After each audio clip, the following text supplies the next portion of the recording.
Hi everyone, my name's Dr. Matt Williams. I teach politics here at Oxford University and I work in Access. I have been studying and working at this university for 18 years now, and that's not because I'm super intelligent, it's because I'm super stubborn. I'm incredibly stubborn. So I just won't let something get past me, right? If I don't understand something, I will stick at it. I have sort of extraordinary resilience and perseverance. And the more I think about it, the more I realize that that is the secret to being quite successful at a highly competitive university like this. You don't need to be some sort of natural born genius, because bluntly, it's not really such a thing. You do have to be quite stubborn and resilient. And that has a lot to do with what's called delayed gratification. Can you put off a gratifying thing to a distant future? And I'm going to tell you what I think is the key to delayed gratification, but not until the end of the video. So hopefully you've seen what I've done there. I'm forcing you to delay your gratification until the end of this video. So one thing that can certainly get in the way of being a persevering student is procrastination, when you intentionally delay something that is very important for you to get done.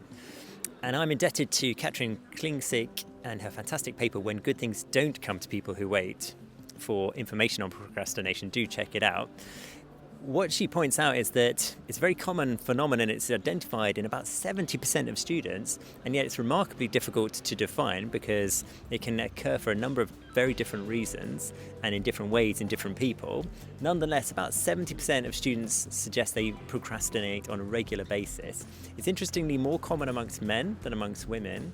It's related to feelings of stress and anxiety. So because people have this gap between what they intend to do and what they actually do, this intention-action gap, they feel depressed and stressed and uncomfortable a lot of the time, and it does impact negatively on academic performance. So it's really important to think about what is procrastination and how can we try and manage it and do something about it to move beyond delaying and putting off something that's actually really important. So broadly speaking, procrastination comes from two sources, personal and situational. So when it's personal, it's to do with your volition, what we might euphemistically call your willpower might be lacking for various reasons. And then situational is to do with the motivations of that particular task, that it may be the people who are encouraging you to do that task are not helping you very much, or maybe that the task itself is not particularly appealing, or you're being led astray by friends who are offering you something better. And so how do we remedy these issues?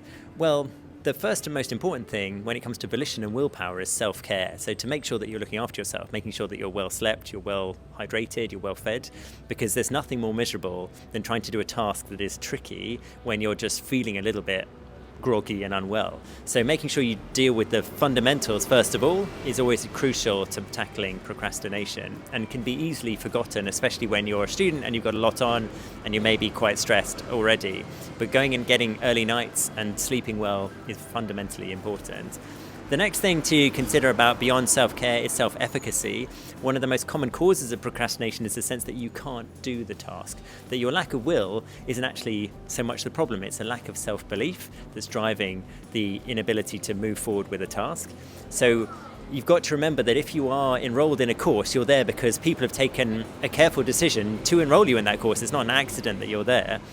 And so you need to remember that you are good enough, and putting off a task because you feel like you're not capable of it is very unlikely to be factually accurate. The last thing is self-reflection, is to just try and analyze what could be going on, what could be inhibiting your action on a particular task, what's creating that intention-action gap, because it will be different for different people. We can't give you a specific prescription here and now, so you're going to have to think about it a little bit for yourself, but there are ways that you can try and manage it and get beyond it and start to move on. The one thing that has really worked for me in the past is what's known as the Zeigarnik Effect. Now, this is a phenomenon which suggests that when you start a task, you feel compelled to finish it. And actually, one of the hardest things to do is to just get going, just start getting the ball rolling. And once you've engaged that Zeigarnik Effect, you will feel compelled to finish it. So, as difficult as it might seem, just taking that first step will be the hardest part of the battle. And so if you can find out a way to just get into a difficult task, even if you just spend literally a minute on it, that is going to mean that the most difficult hurdle has already been overcome. So that I would recommend very highly. So what is the secret to delayed gratification? Well, to my mind, it is don't delay. Just be gratified at every step of the way. If you've got a big task, like you've got to write a 10,000 word paper, then you've got to try and enjoy it every step of the way. Obviously, sometimes that will be a little bit unrealistic, but try and make it as fun as you possibly can, and also break it up into bite-sized chunks so it doesn't feel like you've got to climb this mammoth mountain. You're just going to take lots and lots of little steps. Those tend to be the best ways of doing it. When people study delayed gratification, usually psychologists studying it amongst small children, they might offer the children a treat that they can have now, or they can wait a little bit longer and have a bigger treat, and they'll gauge delayed gratification from that. The children who wait for the bigger treat later on are actually gratified by the sense of satisfying the adult. So they are constantly gratified. They're not really, to my mind, actually delaying gratification at all.